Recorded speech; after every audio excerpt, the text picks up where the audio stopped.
A little more than a week ago, Lucas sold Star Wars to Disney, or more accurately, Lucasfilms. And Disney quickly reacted and said, "Hey, we're gonna make Star Wars Episode 7 or whatever." Cool. Not too long ago, over 10 years or more ago, I had my cool ideas for 7, 8, and 9. So I just wanted to give my ideas for 7, 8, and 9 online and say, "Hey, here's my ideas." Um, I probably told a few dozen people these ideas in the past. Never did anything with it because I don't know how to use YouTube or a camera very well. Fanfic, right, or whatever. So, anyways, keep in mind that Anakin was supposed to bring balance to the Force, right? He's supposed to be balance. Having two twins that are both good, I don't see any balance there. That leaves just good guys, right? So, on that premise, well, let's just start with 7, just for the heck of it, right? So, in 7, we'll see that the New Republic is struggling. Leia being the head. Luke's always close by her side, trying to get her to use the Force and focus and be all forcey and stuff like that. And she's reluctant because she's got a galaxy to mend after the big war, and her relationship with Solo is also strained because of this as well. Solo spends most of his time working on the Falcon, hanging with Chewie, Solo things, right? So as Leia struggles to gain control of the new Senate and bring peace and order to the galaxy, she starts hearing telling her to use the influence of the Force to help the people of the Senate make the right decisions, or come to peaceful decisions that she's making. Luke kind of senses this, and he's always close by her side, so he's helping her to know what to do, what not to do, help her control her urges to use the Force in that manner. That there's a distress call from an old Republic ship that supposedly had surviving Jedi on it or something of that nature. It's an old distress call recently reactivated. So Luke goes out to investigate. So now Luke is no longer by her side. And of course she continues to get these little voices in her head, and she starts to succumb to him because she wants to bring peace, So she starts to use the Force to influence people's decisions within the Senate. Time passes, it becomes easier and easier for her. She becomes more comfortable doing it. Of course, Luke never comes back, so we don't know what happened to Luke. Okay, for now. So Luke doesn't come back. He's gone for some time, and Leia's is suddenly pregnant with Solo's babies.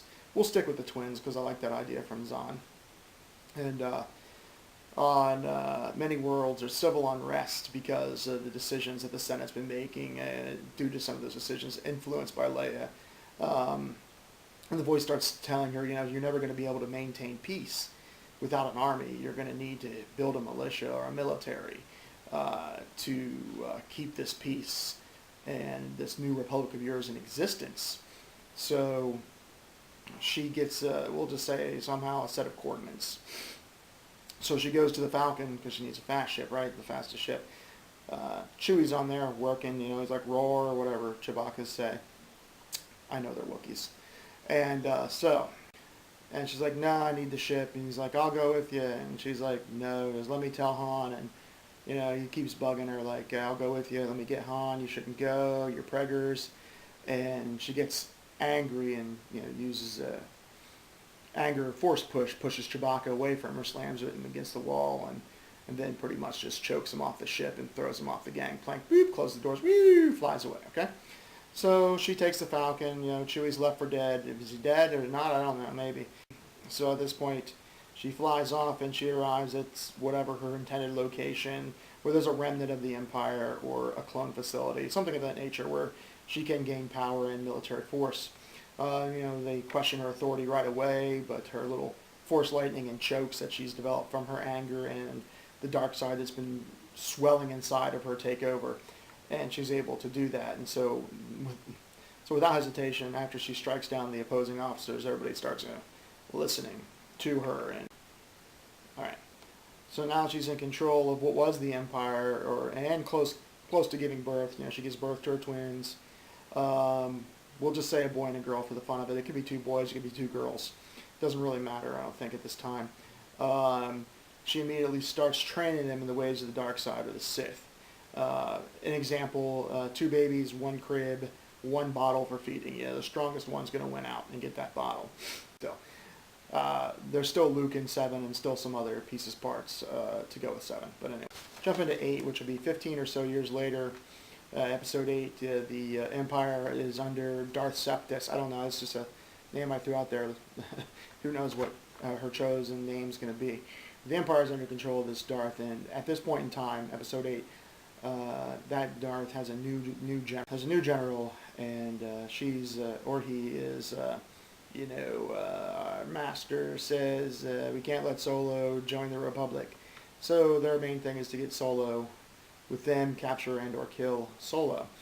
And of course the Republic, Solo, since his missing Falcon, dead Chewbacca, missing fiance/wife, is kind of crazy in the dumps, doesn't want to help the rebellion. He's a drunkard, gambler, no good, nerf herder now, doing nothing but living in a basement or whatever, living in the streets. So they want to.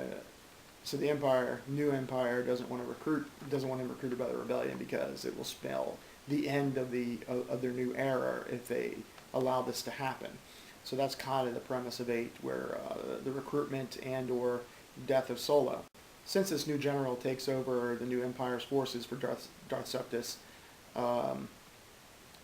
the Republic starts losing a lot, and the Empire starts getting control of the fringe worlds and starts moving its way to the center of the galaxy, more towards Coruscant and Corellia. I think Corellia might be the main focus point since that's where Solo's from. But anyways, stuff happens, adventure, yay, excitement.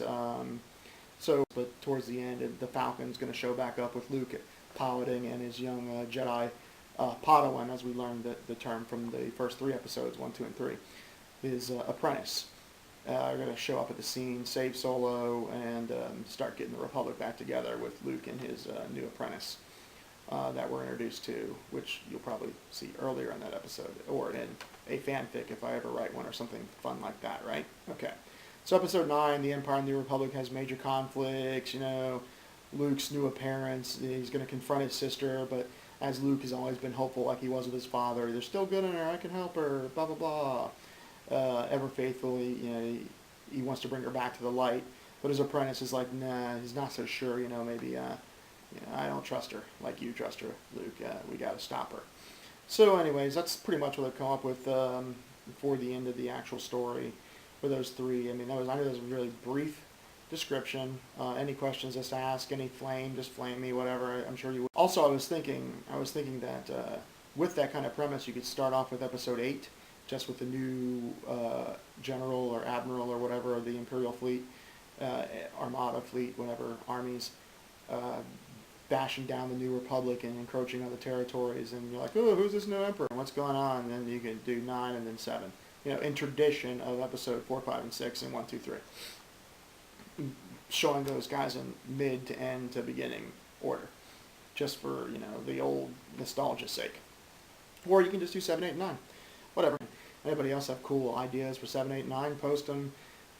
Send a response. Send a video response. Whatever. Tell what your cool ideas would be. That'd be one little thing I wanted to put in is well. We know the Sith have the rule of 2, where Yoda says there's always 2, a master and an apprentice, and the Sith say there can only be 2, a master and an apprentice. So at this end, if Luke is dying or whatever, and he's got his apprentice with him, one of the last things he tells his apprentice is there must always be 2, a master and an apprentice. So basically, now there is balance. The Sith, there will always be 2, or the master and the apprentice. And then Luke's making this new decree for the Jedi. There must always be 2. So enjoy. Hope you guys have some great ideas out there for 7, 8, and 9, and let's hope Disney does a really bang-up, awesome job with it. Take care. Peace. Yo. Now this is where I reach forward and turn off.